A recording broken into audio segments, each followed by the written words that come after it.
Hi friends, welcome to మౌనిరాన్ vlogs. మనమైతే ఇప్పుడు భాద్రా మారుతి టెంపుల్కి వచ్చేసాము. టెంపుల్ చూడండి, బయట నుంచి ఇలా ఉంది చూడటానికి. నాకైతే బాగా నచ్చింది, డిఫరెంట్గా అనిపించింది. ఫస్ట్ ఆఫ్ ఆల్ మనకు చాలా మంది టూరిస్టులు ఇచ్చడానికి వచ్చారు. కౌస్ ఇక్కడ మనకు స్టార్టింగ్ నుంచి కౌస్ కనపడ్డాయి, పాజిటివ్గా అనిపించింది. చాలా మంది పిల్లలు వాటితో ఆడుకుంటున్నారు, కొంచెం మంది అయితే బ్లెస్సింగ్స్ తీసుకుంటున్నారు, మంచిది కాబట్టి. టెంపుల్ మాత్రం మనకి హౌస్ లాగా అనిపిస్తుంది స్టార్టింగ్ చూడడానికి. ఇంకా లోపలికి వెళ్తే ఫైనల్గా గోపురం కనపడుతుంది. గోపురం మాత్రం మనకి వైట్ అండ్ గోల్డెన్ ఫినిష్తో వస్తుంది. డిఫరెంట్గా మన స్టేట్స్లో కన్నా డిఫరెంట్గా ఉంటుంది కంపేర్ చేస్తే.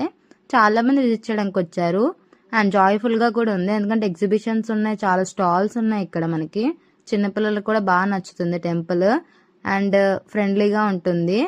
అండ్ మన లోపలికి ఇప్పుడు ఎంటర్ అయిపోతున్నాం. ఎంటర్ అవగానే నాకైతే కనపడింది అయితే పైన సిల్వర్ కోటింగ్తో విత్ లైటింగ్స్, సూపర్ లైటింగ్స్తో ఉంది.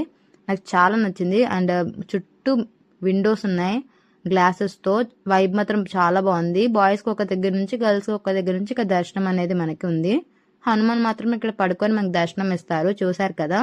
దర్శనం మాత్రం చాలాసేపు చేసుకోవచ్చు, ఎవ్వరు ఏమనట్లేదు. ఎంతసేపు కన్నా అంతసేపు దేవుని చూడొచ్చు. బయట ఫైనల్లీ నా విందని చూడ ఎత్తుతున్నా మంకీస్ అయితే కనబడ్డాయి.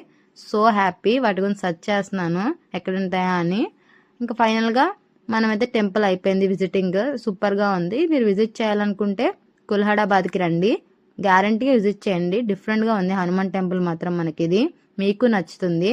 అండ్ నెక్స్ట్ మనం వెళ్ళబోయే ప్లేస్ గురించి నేను లాస్ట్ వ్లాగ్లో షేర్ చేశాను, ఏంటో గెస్ చేయండి.